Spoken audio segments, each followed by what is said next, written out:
Once upon a time, there was a man, and the man had a daughter. And he loved his daughter, but even though he loved his daughter, he was very sad because his wife had died many years before, and he was lonely.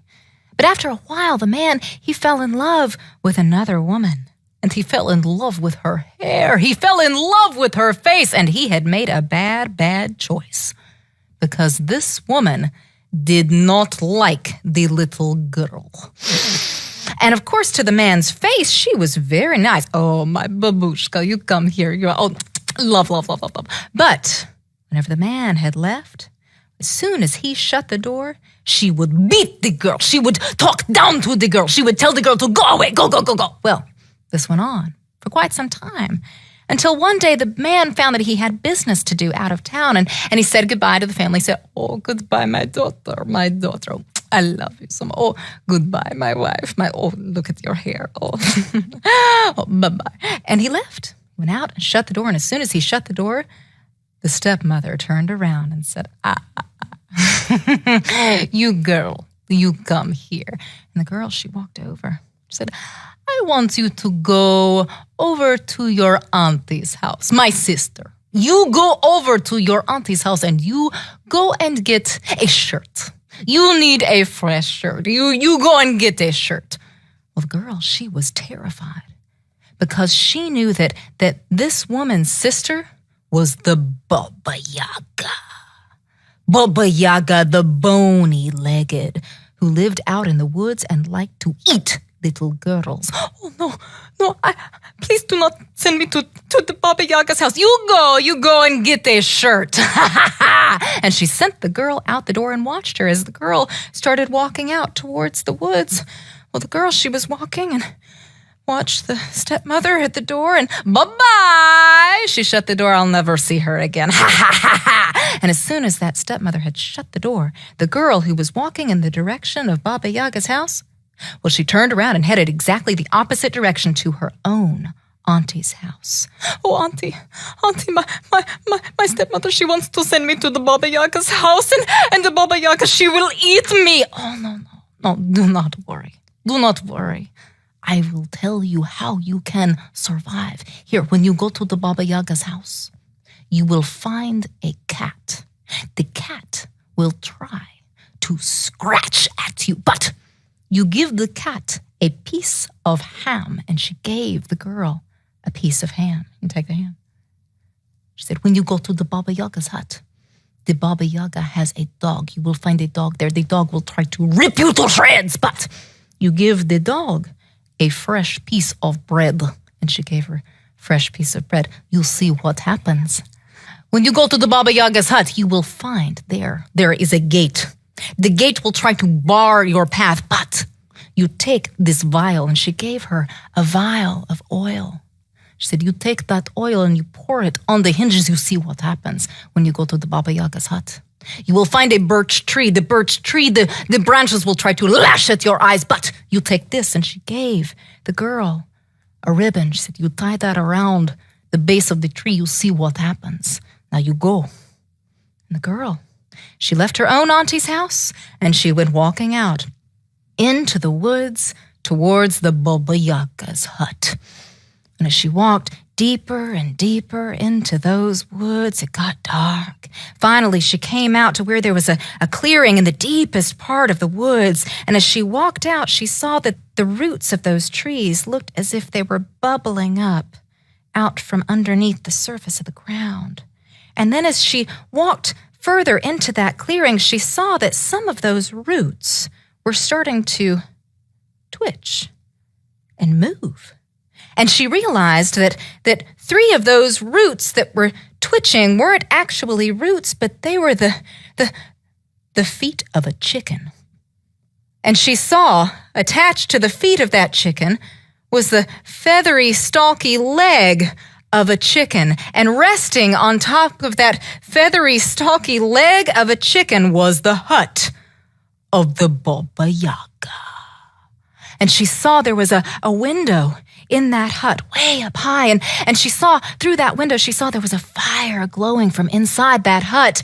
And from the glow of that fire, she saw the bony legs stretched out all the way across, almost from one end of the hut to the other, the bony legs of the Baba Yaga. Well, she walked through that clearing, plucked up her courage, and she started to climb up to that hut. Auntie, your sister has sent me for a shirt to get from you. Ah! And the Baba Yaga started to sniff. Ah!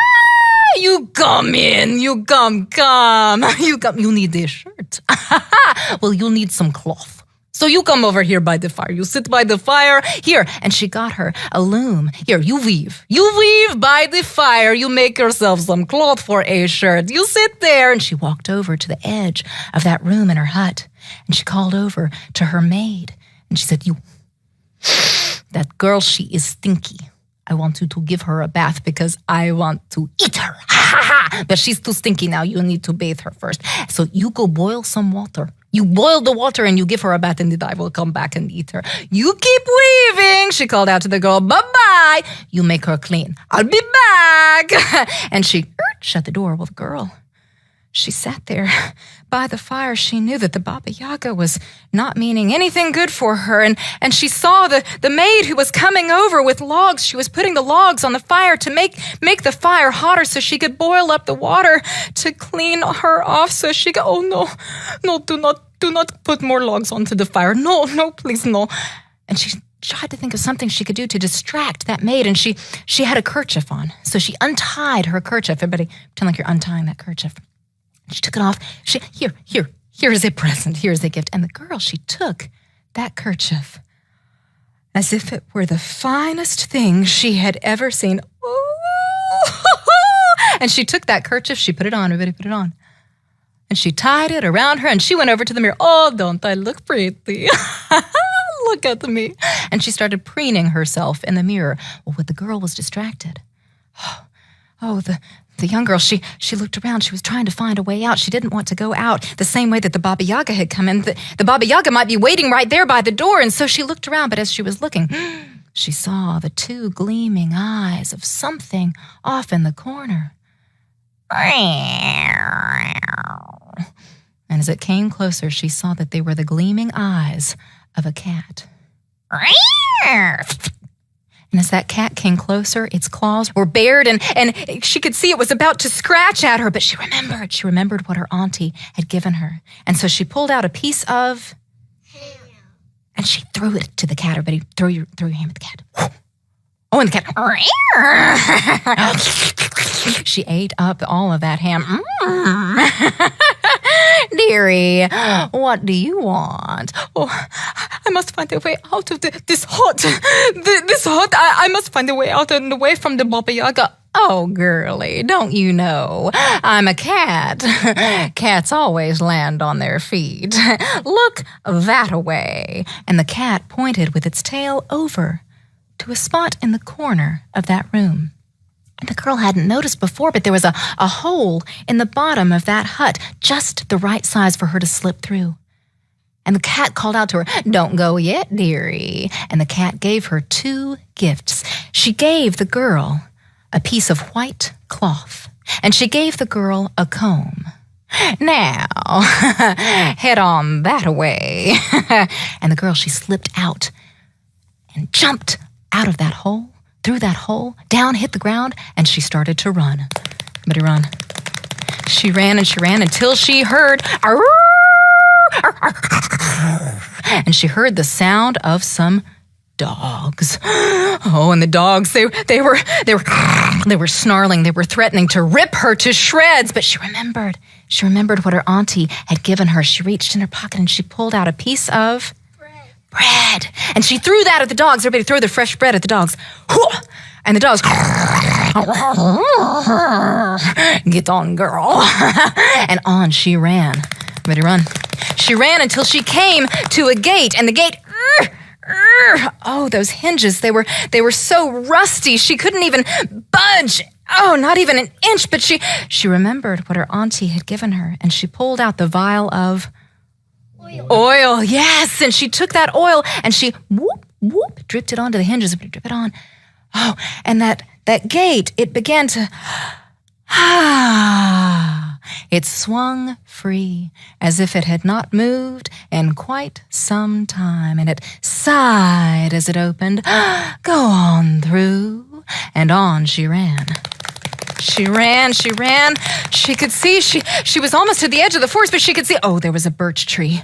There was a birch tree there, and the top branches were starting to wave, but almost as if not into the wind.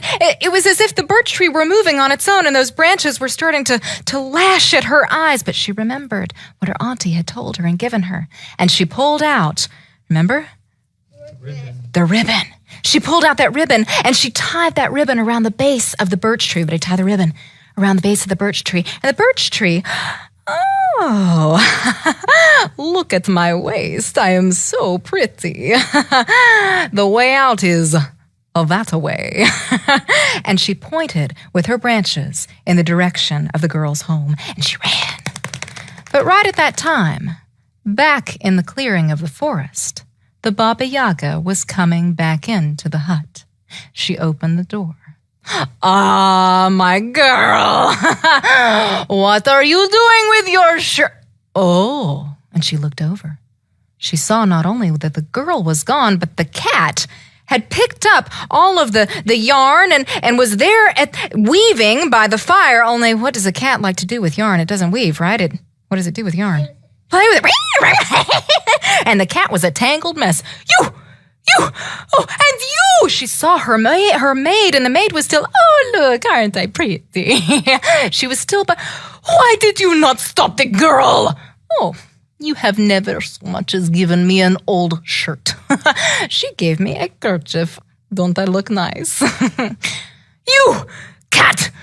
Why did you not scratch at her? Oh, dearie, you've never so much as given me an old bone. She gave me a piece of fresh ham, but she did go that-a-way, and she pointed with that tail over to the direction of the hole. Well, the Baba Yaga, she hopped down, and she went over and got a special device that she used to clamber through the forest. She got a mortar and pestle. Now, how many of you know what a mortar and pestle is? Have you ever heard of this? What is it? To grind stuff. Yes, you use it. In olden days, they used it to, and even today, you can use it to grind up your herbs. It's a little, like a stone, sometimes there's stone vessel with a stone stick, and you use it to grind, a bit of grind. Only this one wasn't. It's the kind that could fit in your hand. This one was huge. And she hopped inside her mortar, and she got that pestle in one hand, and she started to grind her way. Everybody pick up your pestle. She started to grind her way down through, following the girl. But she took in her other hand, she took a broom. Everybody take the broom? And she swept away the tracks behind her. She ground her way over until she came to the dogs. Dogs! Why did you not rip her to shreds? Oh, you've never so much as given us an old crusty piece of bread. She gave us fresh bread. But she did go that-a-way. And they pointed with their paws. And she picked up that pestle. Everybody pick up your pestle? Picked up her broom. And on she ground through the forest, sweeping up the tracks behind her until she came to that gate. And she'd ask the guy, why did you not stop that girl? Oh, you've never so much as poured water onto my hinges. The girl gave me oil, but she did go that-a-way. And the Baba Yaga, what did she do? She grabbed her pestle. She grabbed her broom, and she ground her way through the forest until she came to what? The birch tree. Oh, and that birch tree, it was swaying happily, dancing on its own tune. Why did you not stop the girl? Oh, you've never so much as put a thread around me. Oh, but she put a nice ribbon. Don't I look pretty? But she did go that-a-way. And she pointed with her branches in the direction that the girl had gone. And so the Baba Yaga, she grabbed her pestle.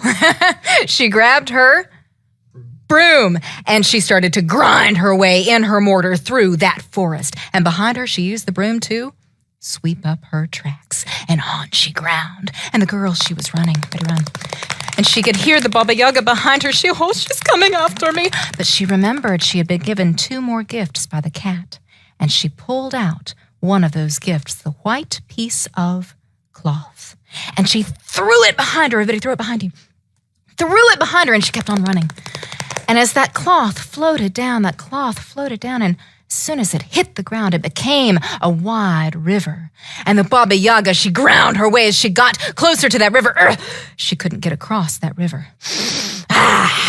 And so she ground her way back to her own home, where she got her team of oxen. And she drove those oxen back over to that river, and all of the oxen sucked that river dry. Everybody drink.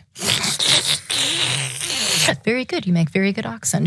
They sucked that river dry. She got in her mortar, picked up her pestle, picked up her broom, and on she ground through the forest, sweeping up the tracks behind her with that broom. And the girl running, she was running so fast she could almost see the edge of the forest, but she remembered she had one more gift left from the cat. You remember what it was?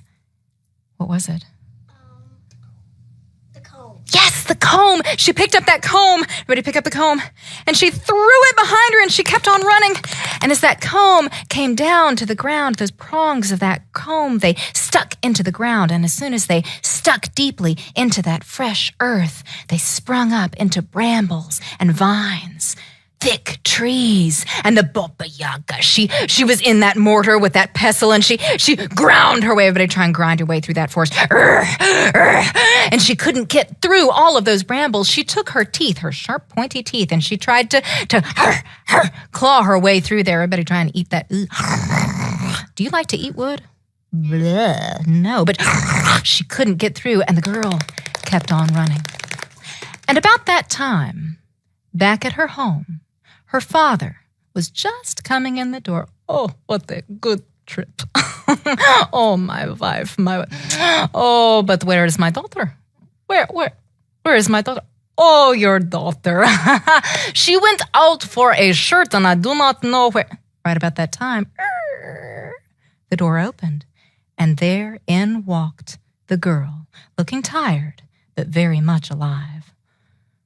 And the father, he was glad to, oh, my daughter, oh, come here. Where have you been? You look so tired and sweaty.